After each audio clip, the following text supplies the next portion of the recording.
Hi, I'm Marc Koska. I'm delighted to welcome you to this series of videos that are going to look at innovation, manufacturing, and how we can help develop the world of safer and more accessible injections for all. This is going to be a very interesting series using people inside and outside the ApiJect group, and I'm sure you're going to enjoy these conversations. One of the areas that we were going to chat about today was innovation, which I've always had a problem with that word, innovation. Yeah, I have a lot of problems with the terminology around what we do. For me, it's because it always indicates it's a step. Discrete, like a quantum, yeah. Yeah, and I think it's a lot of it is about observation.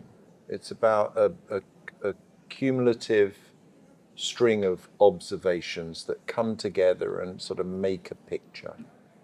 And if you can view that picture with possibility, then it becomes, the possibility of a product, for example. So that's kind of how I see it. I think field experience, knowing enough about the processes that are involved in your subject, go together to taint that picture as well that you've put together. But yeah, I don't know. I think design is probably a more encompassing word. Being a product designer rather than a product innovator. I wouldn't bother designing incremental changes. You know me well enough to know that I'm sort of after the big steps. Yeah, I think it was, Clayton Christensen is famous for the whole idea of theory of disruption. He talks about different kinds of innovation. And, you have this innovations that are incremental, sort of the Japanese Toyota, Kaizen. And I always am impressed by that because that's really all biology reiterated. It's constant little steps until suddenly there's a species jump, and that's not a little step anymore because Yeah. the offspring can't mate with the original. So most people, they think of innovation and they think of brand new, entirely, never before, whereas a lot of innovation is a continuous process of just making this a little better, a little better, a little better, even if it's still in the lab. And of course, they're completely different because incremental changes like that, I admire as well the patience and the insight to be able to bring those into a product range, hopefully with the same manufacturing process, so it's not disruptive, etc. Those incremental changes are phenomenal, but like you indicated, it reaches a point where it's saturated, and you actually need a complete change, a material change, a technology change, a manufacturing change. And that jumps you forward. And then you almost start again because what we're doing at ApiJect is very much like that. We've got a new platform. And now we're sort of in the first few years of discovering where that platform can go. So I suppose we're playing now with incremental changes, but we brought forward or we imagined a quantum step. Well, I think many people don't appreciate. They think, my experience is they think that innovation is sort of born like a chicken or something, whole and done, and it all just has to grow. And they go, no. Okay. Innovation requires the satisfying of numerous visible and invisible conditions when it's a jump. And then you have all the naysayers who say, well, you can't jump, right? We're busy incrementalizing here. You can't be jumping. Until they visit and they see a chicken. Right, And then and they they go, go, oh, that's useful. That's a pretty thing. Or they come and see, wow, my phone can do more than simply be a phone or a mobile. It can be a computational platform. What's that about? And it can have my music, and so I don't need this, and it can have this. And I think there's, people tend to think that there's these light bulb things where people, you suddenly walk around and go, I got it now. And I think there's a light bulb when it comes to a bottleneck, but I don't think there's a lot of light bulbs when it comes to an entire system of something. No, I think a lot of it is discovery Yeah. and hard-won discovery. There is light bulbs. They're the quantum steps. That's where, as I said before, the observation, the puzzling nature of what you're seeing suddenly unravels, and you do get that whoa, and you can imagine. But for me, it's very pictorial. It's very hands-on. I want to make it. I can make it in clay, or I want to imagine it, and then bring that thing into 3D. But but it's all from the experience that you've gained, coming together in a whoosh. I'm always jealous because you are very much the hands-on inventor. So, you can make something in your mind and then say, okay, let me see how this looks. Now with 3D printing, you can go directly from the computer to, okay, I think this isn't going to work because I know this isn't going to sit properly in this mold. And I'm always jealous, right? That wow, I'm inventing things really that are more conceptual, more about human interaction. Though I do, of course, have to behave along the way the customers always behave, but the only thing I can usually do is make a mock-up or a comp of something. Well, no, I think what your strengths is the systems innovation, and what your high level view is. Well, what can I do with this product? How can it integrate into a system? I don't know whether. I mean, what's your view? Are the paths to get to these visions? Do you think they're similar, or they come from different places? Well, I think they have similar values, right? At the core, we both think an innovation of any kind is useless if customers don't embrace it. Okay, right? There is no such thing as an innovation for the sake of innovation. Yeah, Like system and product. yeah, exactly. So we have that value. In addition, we come at it with a humility that says, no matter how hard we try, customers may reject it for all kinds of reasons. So you have to anticipate physical, thoughtful, use-like applications. I'm more envisioning how are thousands, millions of customers, how are different stakeholders at the governmental level, at the capital level, at the private industry level, how are they going to view this thing, Yeah, right? yeah. So for me, I find that more like a puzzle that I'm kind of desperately trying to figure out. Well, in that way, it's similar. Yeah. In that way, it's Yeah. similar. But also, you've not been in the healthcare industry per se before, No, not with a product, no. and then trying to systemize that. So, how are you finding that? Do you find that is it exhausting, the time scales that we deal with, or how's that coming? It is a bona fide nightmare. Well, first of all, at the core of the healthcare industry is this premise, which is the Hippocratic Oath. First, do no harm. As an inventor of a system, I read that and say, first, try nothing that could possibly hurt anybody. Well, there's a reason why all these vaccine people over the course of history injected themselves and their children, because they had an oath not to hurt anybody else, but it didn't Yeah. apply to hurt themselves. Yeah. So I see healthcare as biased, massively biased against any kind of improvements or innovation. Massively. Only the US gets around it by offering so much money, okay, in terms of how much they spend on healthcare, that even people who would say, I'm not climbing that mountain, I'm not going to take that on, say, well, for that price, I'll take a shot, or maybe I'll take 6 and one will work. Yeah, and it must be frustrating. I mean, I've been doing it way too long, but it must be frustrating because when we first started discussing this, I presented a lot of evidence that there was a lot of harm still taking place with the incumbent system, and everyone just seems happy with it Yes, or accept it. yeah, exactly. That's the way it is. Yeah. Well, I'm also a student of history,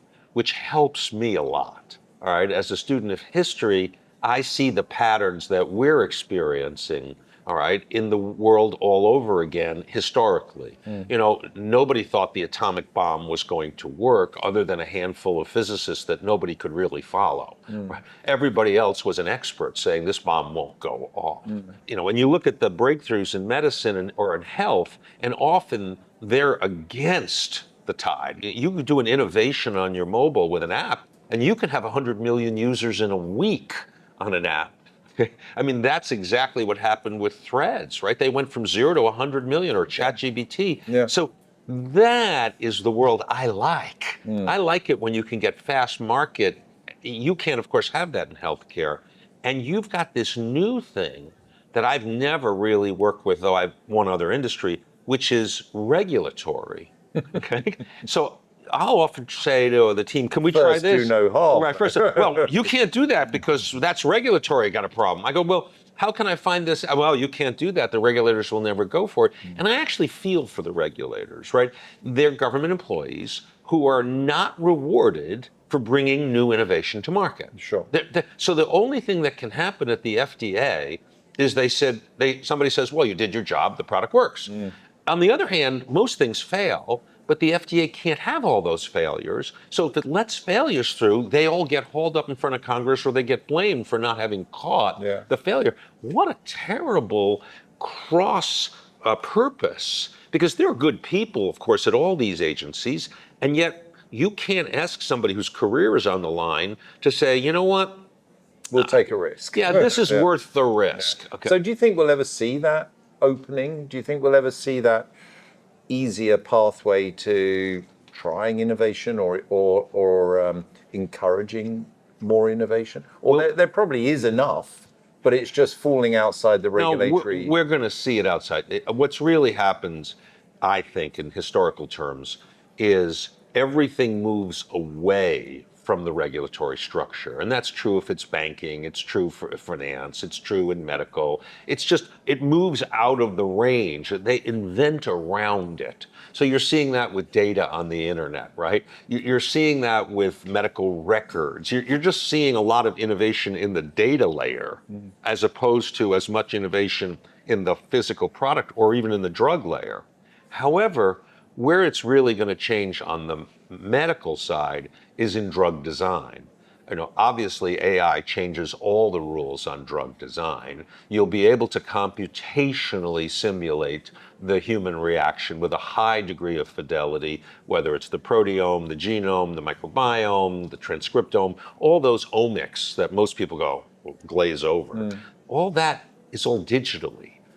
And you're going to be able to do a million variations on that. I can't disagree, but what I really hope, my wish is that responsibility transfers and that it goes from big pharma to the individual. Because I know that we don't know enough about our own biology and medicine. I understand that, and it's a lifelong learning to understand how you might treat yourself. But it seems to me that the preventive side of medicine, whether it's vaccines or whether it's food, whether it's exercise, whether it's your mental state, mental health, all of that, we're not. Generally humans are just not very good. We pass that responsibility to someone else, and I think the change will happen when we absorb that ourselves. Yeah, I agree, but I was thinking more in the medical industrial complex of things, right? Where you're thinking holistically, which is normally how I would come at it, and say, yeah, there's no argument that you're going to have, in the terms of mental health, you're going to have an avatar that is your psychologist, psychiatrist, and friend, that is a digital simulation. And that avatar will be certified at some levels to be qualified to be a therapist and allow you to hear and see and observe. And because there's no variable cost of a human, that avatar can always be there.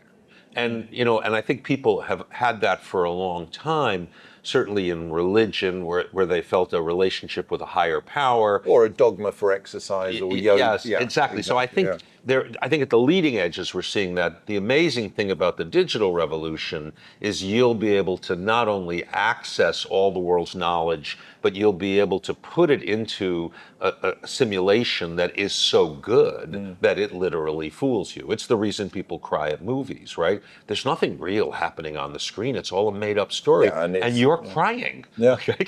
Because how did you know I'm a crier? Okay. I went to the movies once. You mark your tears coming out. Okay. So, but it's the truth.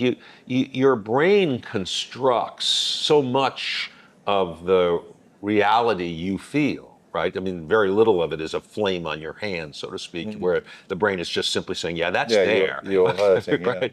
So much of that internal monologue is about your health and wellness. So I think the next generation is going to see that in a giant way.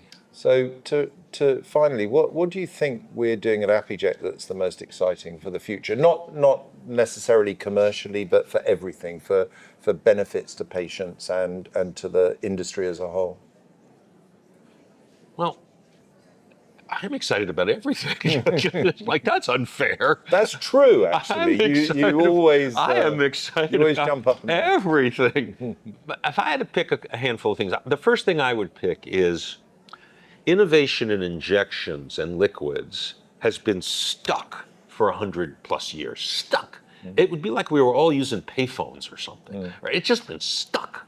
Right? And then part of the reason it's been stuck is because the form factor of glass is itself not malleable. Glass vials. Glass vials, right? You have a glass vial. Yeah, we have a plastic syringe, but glass vials. So if you want to package a drug, it's in glass. You want to ship a drug, it's in glass. You want to withdraw a dose, it's in glass. And You got one choice. you got one choice, Yeah. glass, and everybody's been trained on glass.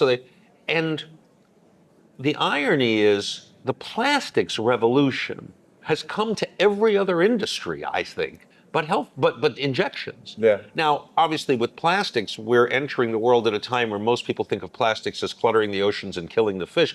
But plastics, when they're correct for the use, have an enormous energy saving, enormous recycling benefit. They're more fit for purpose. And I think what you've done and what AppyJect is doing is to say, look, here's an entire platform of potential solutions, just like silicon is an entire platform for information management. Plastic suited is an entire platform. So you rarely get to witness a materials revolution. Yeah, we're definitely at that Yeah. changeover. And yeah, I mean, of course, you're talking to the non-converted in every single case. So as we know, it's hard, but it's definitely worthwhile. Well, and I'm equally excited about some of our systems inventions that, like for our data layer. Yeah, it's phenomenal. The idea that every injection creates a data stream that allows you to validate that it's not counterfeit, that allows you to know the dose hasn't expired.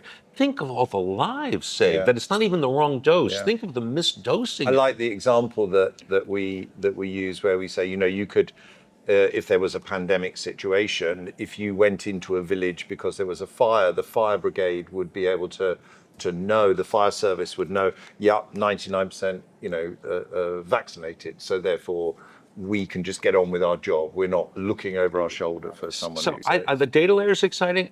As you know, we're doing a lot of work in biodefense, where the need for massive quantities of medical countermeasures just doesn't work with glass. So you're going to have a whole system to deal with the potential outbreaks of new variants of anything, or as we encroach on nature, more and more things jumping from animals. We're on the leading edge of that. Yeah, And people are excited when I talk to them that you're actually working on biodefense at scale. Yeah, that's what this technology can and do. from one end to the other, because we're working on trays to keep vaccines cool, and looking at new materials there and how we can have them when you're personally carrying medicine around, so it's comfortable and it's you've got everything you need in one smaller pack, which is much more robust, and therefore you're going to be more efficient at delivering to the patient. Yeah, and I know that we've been working on the 50 million children who don't have a single vaccine dose. That's the zero dose population globally. And we have a real role to play in that. I mean, I'm always frustrated that more money is spent designing hair dryers every year than is spent by an order of magnitude designing injection solutions for children and mothers. Yeah. Let me get this straight. We need another 1,500th version of a better hair dryer. But those same engineers, designers, and imaginative people could be saying, no, let's have 10 different organizations all working on how to make safer injections, how to make lower cost injections. No. They're just not there. Well, anyway, until then, we're excited. We're going to keep it up. Exactly.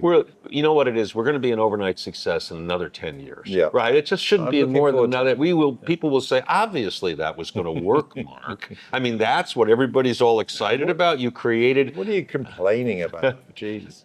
So, well, I think we also get to work with people who are genuinely best in class. People, especially in the engineering, everybody complains you can't get software engineers, you can't get design people, but we have no trouble getting them, because when they see what you're doing, they get excited about working with you.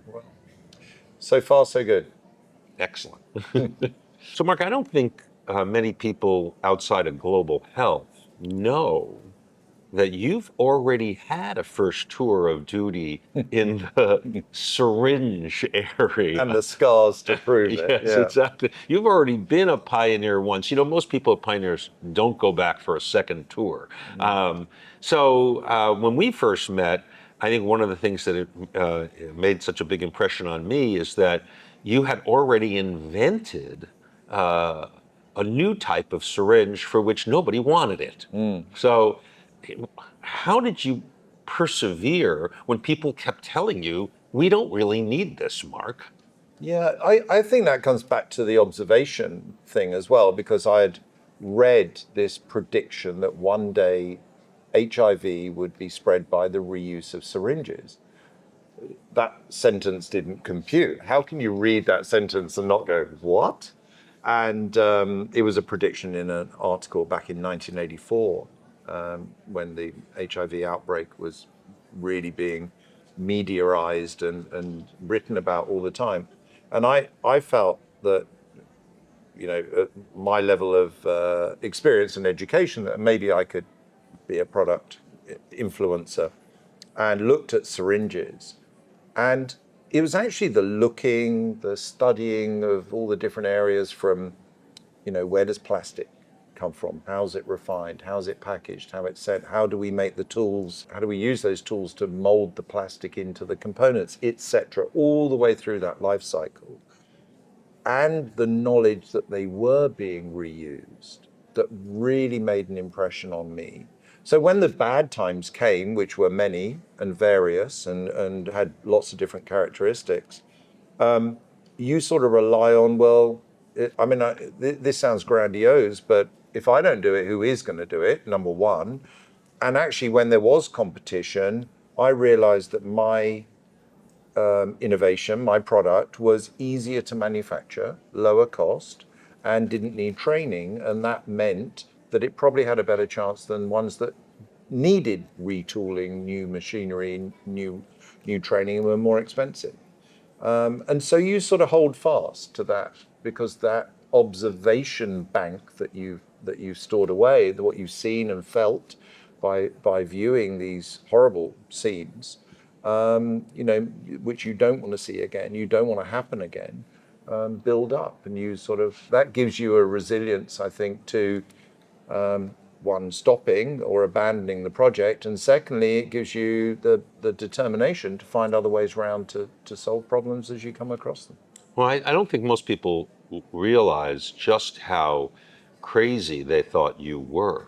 Okay. I mean, you were going around telling people that syringes were being reused and killing hundreds of thousands of children and mothers every year. Yeah. And they say to you, Mark, there's no evidence of that. None of the countries are complaining, Yeah. right?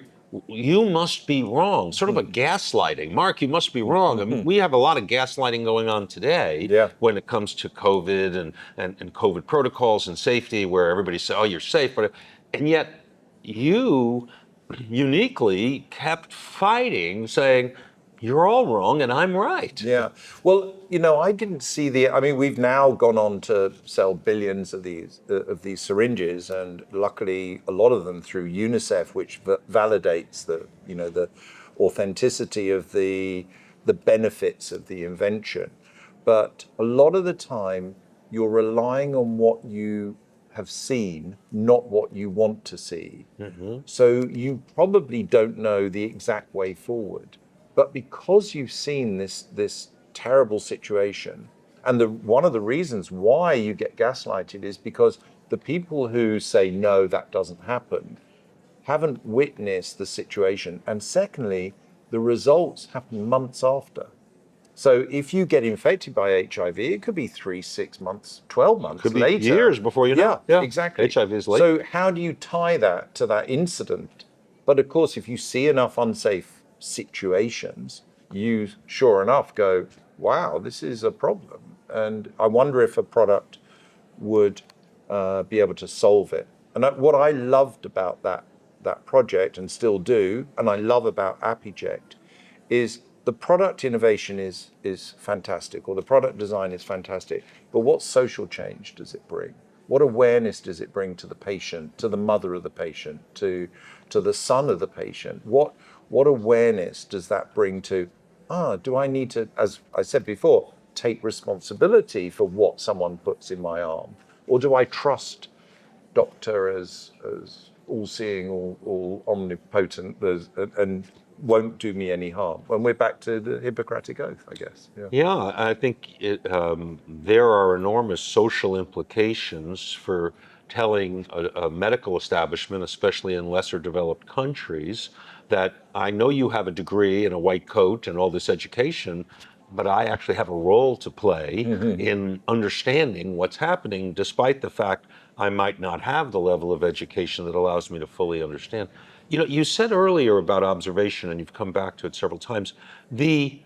How many injections have you witnessed over Well, the course of your I career? kind of flippantly say I've seen 10,000 injections. I have no idea, but Okay. it's thousands. But yeah, I mean, I've been to 68 developing world countries, what would be classed as developing world countries, and been to India and you know, rural China and all of those areas where it is the bare minimum. Well, you haven't been to India. If You've been to India 50 times, Yeah, Mark. I have, yeah, That's not but been to India. but Okay. it's but you know it, and that is where people are struggling not only to have the drug in a, say, a refrigerator, if that's what it's being allocated to be stored at, but you know, they may have no logistics supply at all, so they're using one syringe hundreds of times. And of course, if you go in and you see, if you're lucky enough to see a fridge or a storage container with, say, 100 doses of something, and there's two syringes in the whole facility, what do you think's going to happen? You know, that is a disaster which is not waiting to happen, it is happening. Every day.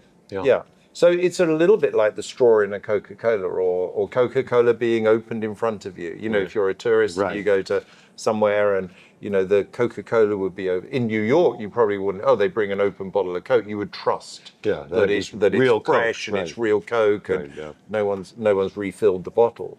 But in a lot of these places, that's why they open it in front of you to say, look, we're not cheating you. This is a real bona fide.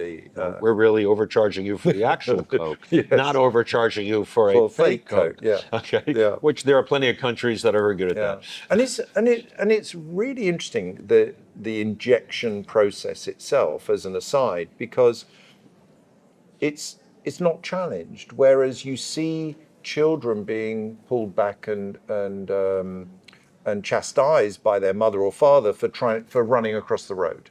They will grab their collar, pull them back. Don't do that. That's dangerous. And there are lots of instances in lots of cultures. They won't. A mother won't share their spoon, for example, with their child if they're feeding them, Right. in case there's a transfer of something. Right.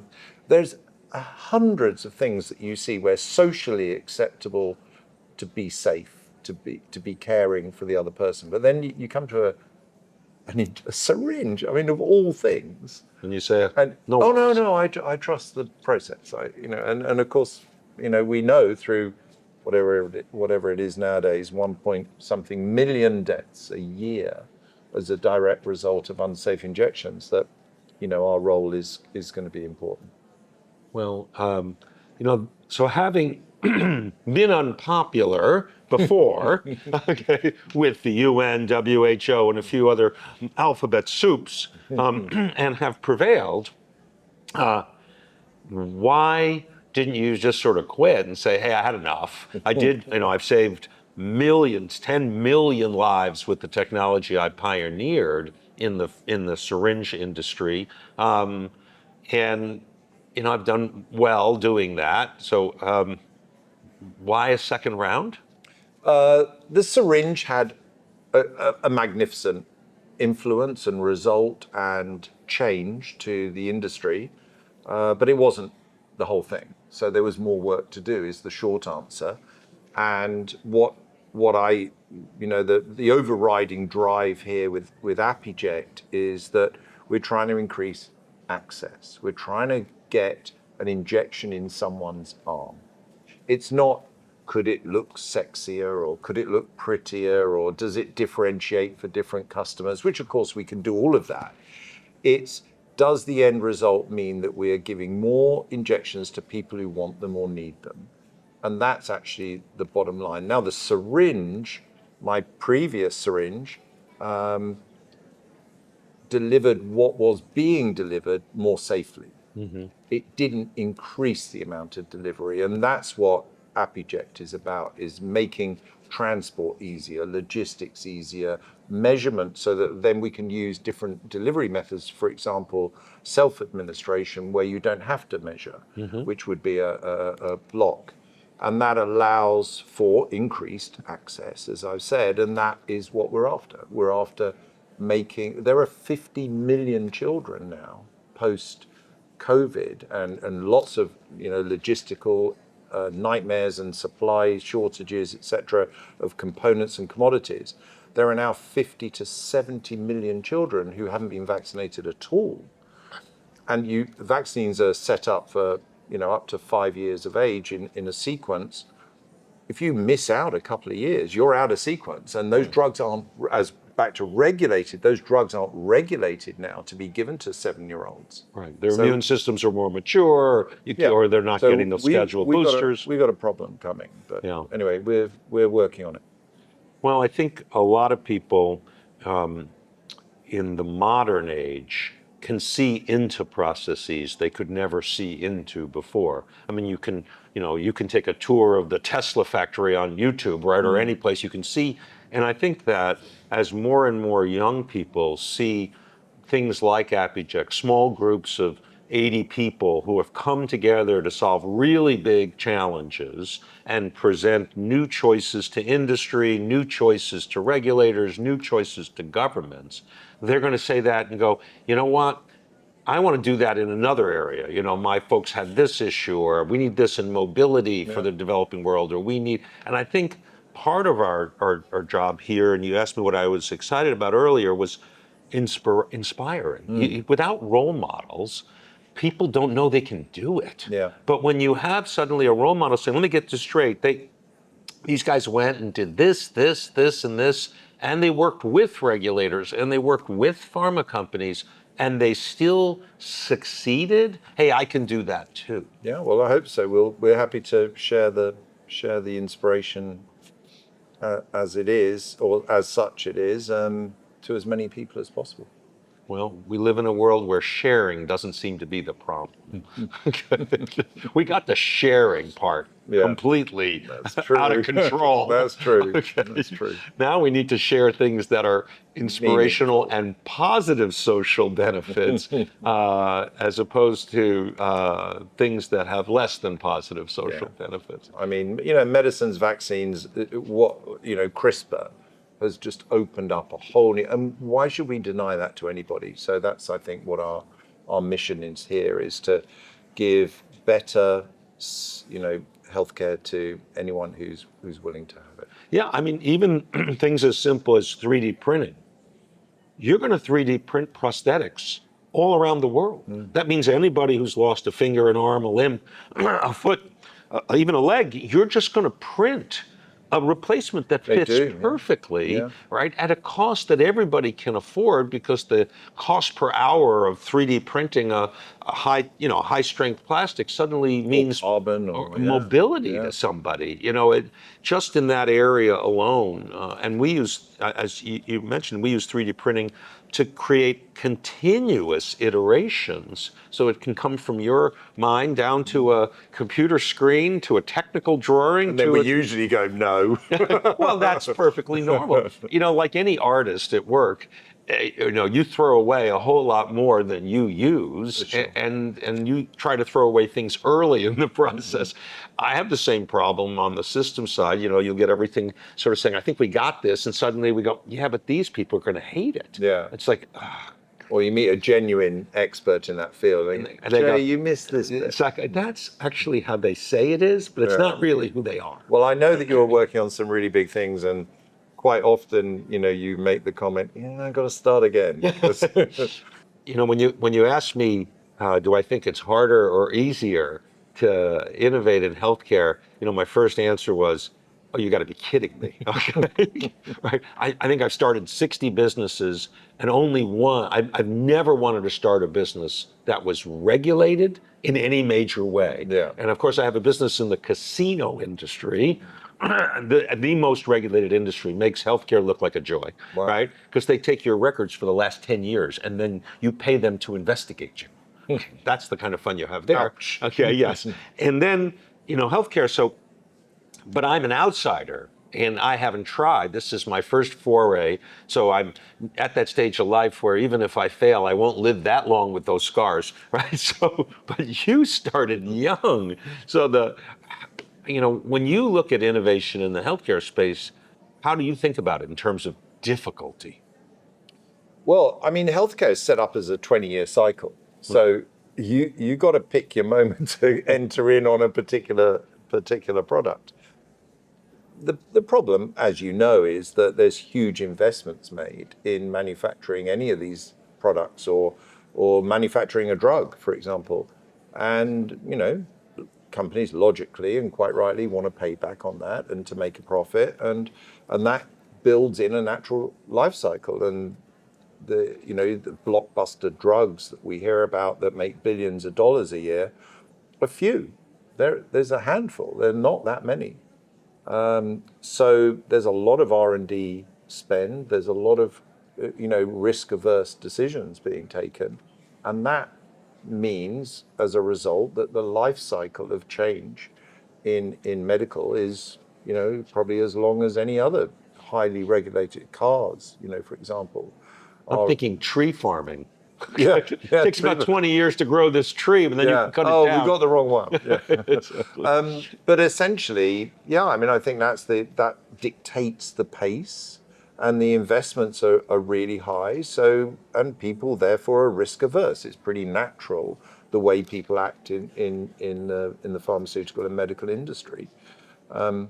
However, whether it's lucky or just circumstance, the pandemic exposed some massive holes, and they showed a hole in logistics and commodities, and actually when you reflect on the components, a glass vial and a plastic syringe, they're reasonably inefficient, and glass itself is an incredibly inefficient product to make. I mean, making a wine bottle, which doesn't have to be that accurate, is one thing, and you can understand why you can buy cheap wine for a few pounds or dollars, and it comes in a glass bottle. But when you get to medical, one, it can't contaminate the drug. It has to be of certain clarity. It has to be, et cetera, et cetera. And all these different features come together under a very, very regulated regime. And I guess that regime has been has become more complex, is what I wanted to say, over decades, and you're stuck with this immovable product. Well, System. immovable Yeah. system and product of the glass vial, and that means that we're now. Of course, it comes with all these. Of course, it comes with all these problems. And the problems are that glass isn't as stable as it appears. It delaminates, it Flakes. fractures, it particulates, and so that's not good. Heavy. You fill them once, you don't recycle them, et cetera, et cetera. So there's a whole host of reasons there, but it's bucked the trend. It's been around for 140 years. Yeah, it survived 7 cycles. Yeah, exactly. So I think with the pandemic, as I mentioned, it has really shone a spotlight on it. And I think that, the people who fill drugs in glass vials are starting to realize that, because of shortages and because of, there's a new wave of materials coming through, of which, we're and manufacturing techniques, which of course we're building a platform with. Yeah, I think when you look at that and you put it in an even bigger context of society as a whole, right, you sort of see we've come into a world now where things are changing all the time. We have a new download, a new phone, a new this. We wake up and suddenly something new is around us. So we live in an age of new at a speed never known before, right? And nobody would be surprised if they picked up a paper tomorrow and said, scientists have figured out how to reverse Alzheimer's. Hang on, they're still using paper? Yes, I'm sorry. Take that back. Nobody They would pick up their scroll iPad, on their yeah. phone, okay, and say, Or the look, hologram on the wall. and say, look at this. Scientists have had a breakthrough. They can reverse Alzheimer's. And everybody go, that is such good news. Nobody would say, well, we couldn't have imagined that's going to happen. Look. Yeah. So I think what's happening is there's a disconnect in society between the speed of innovation generally and the speed of innovation in healthcare. I saw a doctor once say, I graduated medical school 40 years ago. I can walk back into the exact hospital where I did my, They're teaching this. I know the halls, I know the systems, I know how everything works. I am right at home. It's the only industry in the world where you can step into something 40 years old and it is still how it is practiced today. The blood pressures are still on the carts and they're hanging in the bags and the beds are this way. And it's not that we haven't been improving. Yeah, and plastic syringes look exactly as glass syringes did. Yes, Back exactly. then. So I think there is a pressure to innovate in the world as a whole that didn't exist before. And you have maker labs and you have, the whole idea of synthetic biology, right? These things are all going to affect innovation and hopefully in a good way. I mean, obviously there's some dangers to all of it and some of those dangers are frightening. What's been really interesting, though, talking about life cycles, is that, at Appijet we have a field research team who regularly travel to the developing world and look at some of our designs and test them with patients and with healthcare workers and doctors. And their acceptance of a new product is really high. They want to help. They want to have something which is They're more hungry efficient. for innovation. Exactly. Because what they have isn't working for them. You don't find that so much in the developed world, Right. but you do in the developing, and that is maybe a harbinger of what's going to happen. Because in the same way, I guess an iPhone 6 looks pretty much the same as an iPhone 14. People over here, we want the status more of a new phone, Or a new whereas feature, right? it's going to do pretty much the same. Whereas in other markets, they're very hungry to be able to use something more efficient. So that's another thing which dictates how we design and how we think about markets and how we test stuff. But yeah, I mean, generally, I think we're locked into these generational episodes in healthcare.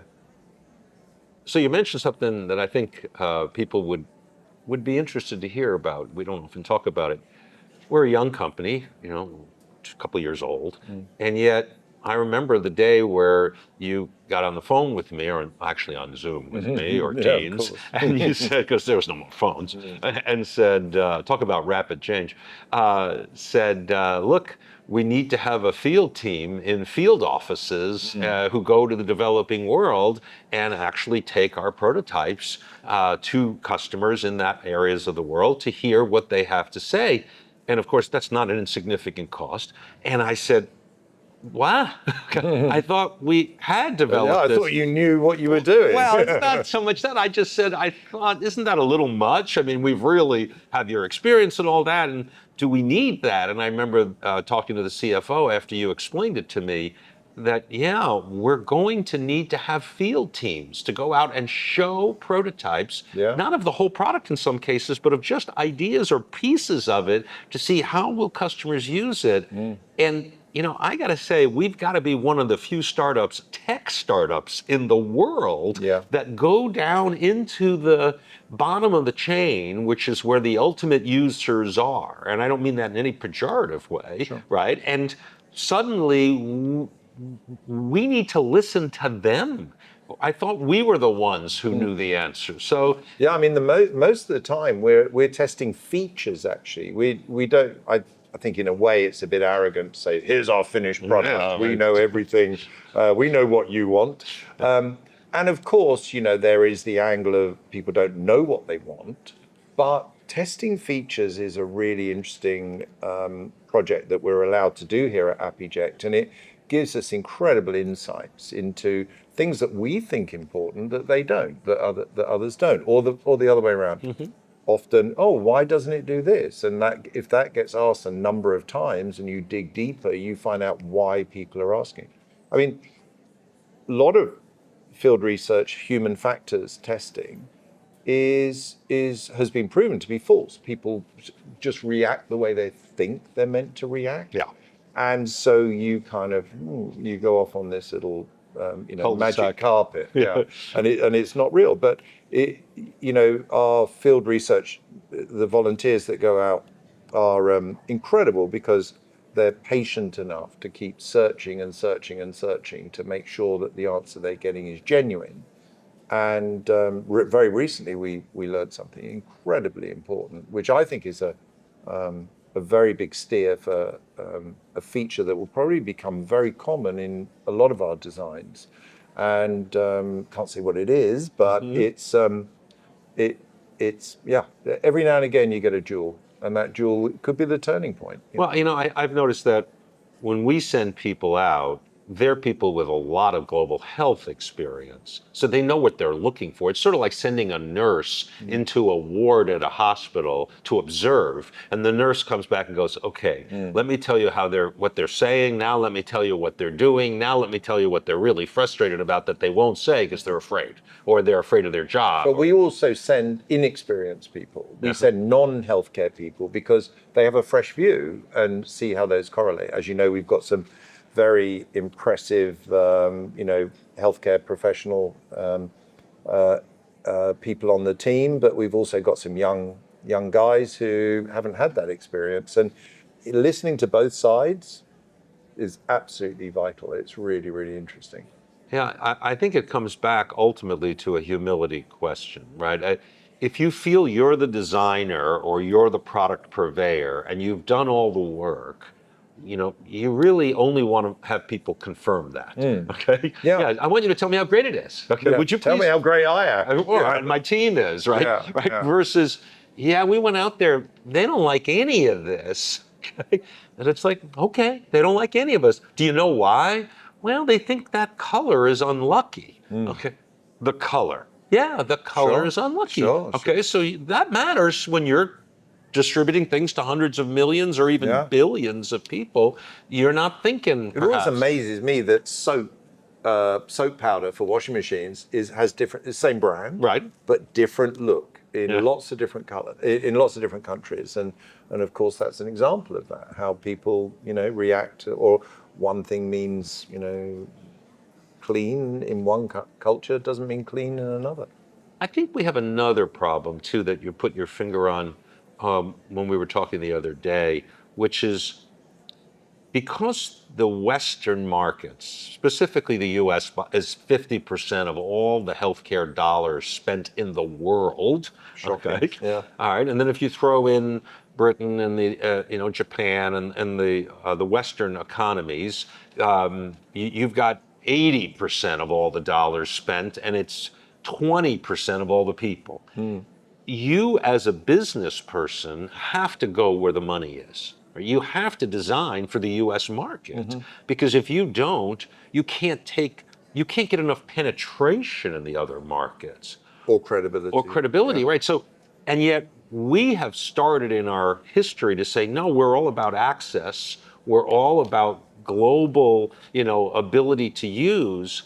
And that is an unusual position for a commercial organization. Well, that's why, I think we're both delighted that AppEject is a public benefit corp, because then, we can do things that aren't always dominated by a profit incentive or a high profit incentive. Or a high margin. I think I've told investors we're a great investment because we're competing in a space where the demand is enormous and unsatisfied. Billions and billions and billions of diabetes doses are not going to get out there with current injection formats. It's just not going to happen, right? So we're low margin, high volume. Well, last time I checked, that was a formula for Walmart. And they seem to do pretty well by going to the undeveloped areas of the United States. So all the small towns is where Walmart began. Yeah. They said, look, within the US, there are plenty of pockets where we can be the dominant low price seller, and we can have communities with low average income and do phenomenally well. So, Which they've proven. Which they've proven, right? Look, America's an incredibly important market, as is, Europe, of course. And we'll get there, but that it comes with a little bit tighter regulation. It comes with more indentured technology as well. So you've got a lot of resistance points. The more sophisticated the market comes, but of course we work on it daily, as you know. And a different system, especially on with military use or biochemical defense or whatever, is going to be incredibly important for those markets. And it'll do a great job if it's ever needed. Let's hope not. Yeah, I think we have blended and worked hard to blend the idea that we can serve an enormous market of people who very much need and deserve to get the same healthcare quality as everybody else and make a good profit doing it without trying to maximize some amount we can charge if it means we're only selling half as much, right? We're okay selling twice as much and making making less, but look at what the change. Look at the results. And people forget a lot too that if your business has that social dimension, it pays off because you can recruit way better people. Yeah. People who have worked at these we've got many of them that have worked at these big companies for, most of their career going, I've worked on 3 drugs my whole career. This is a chance for me to put my skills to work. And so when we have an opening, the quality of the people we attract is equal to the mission that we bring to the commercial endeavor. Yeah, you commonly hear how inspiring it is to work here, which is, of course, incredibly gratifying. And That's mostly due to you. well, no, I think I'm inspired over here. I think we're okay. We're a partnership, and is working great. Okay. The sailing, the whole bon vivant. We've got to relax. Yeah, exactly. So if you want a library, I'm your guy. Yeah, I know. I think I've been to your library just a few times.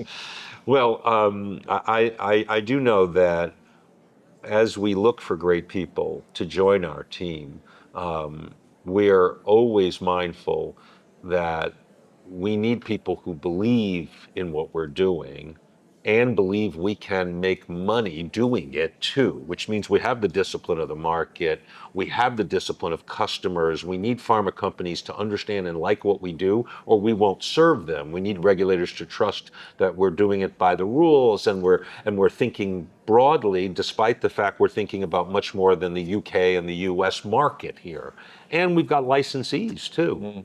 And I think you've got a whole history of working with licensees, so that's a fabulous extra benefit. Yeah, and they're all sticking with the story as well. So I'm just planning latter half of this year to go and visit a lot of the our colleagues and friends that we made during the syringe era, the K1 syringe era, and they're very supportive, and they're always giving us ideas and connections, and it would be great to get them on board at some point when we have Hanjin. I mean, when you look at your relationships, Mark, you remember taking me around the world, right, to meet all these people for what seemed like a very long. I remember the first time. The third time I took you around was exactly. But because Hanjin of Taichung is an investor from the very start, entrepreneur, one of the world's companies. Amazing guy. Amazing. And there's no way, Hanjin is involved in something this young a company, given his customer base, without seeing the value of the mission and the value of that this will be commercially successful. And his father. Yeah, and his father. Who sanctioned the whole. Yeah, and the same is true in India with Rajiv Nath. It's those people like working with you because not only have you shown them the dedication and vision can pay off with real products, but they have made money doing it, right? It's not like you're coming to them for some kind of handout and saying, we'd like you to donate your facilities. No, we're here to help you make more money, grow your market, serve better the customer base you have and want to have. And I Yeah, think that's Rajiv Nath actually supplied enough K1 syringes to, I think, represent something like 20% of all coronavirus vaccines delivered so 20% of the entire COVID-19 vaccination program globally. globally came from Was one licensee in India. and my design. And your syringe, yes, and your syringe. So yeah, the K1 syringe is obviously, if you're in global health, you know it's the first real scalable auto-disabled syringe. So you can't use it again and again. You can only use it once, and uses the same equipment to make it. That's So it. that turned out to be, it must have taken you just an afternoon to do that, right? I mean, Yeah. it was no big It's deal. nice that there are other afternoons where I'm not working on K1 anymore, but it's still working. So, Exactly. that Saving heritage, lives while I sleep kind of thought, right? so easy. Well, the AppyCheck team that you've attracted, um, and has really been impressive, because everybody who meets us thinks we're like 5 times bigger than we are, and they are constantly raving about what we bring to the game, with thinking about solutions, not trying to sell them some product out of a catalog, or tell them, well, our next product is going to be this. It's much more of a, Yeah. tell me what you really think you need.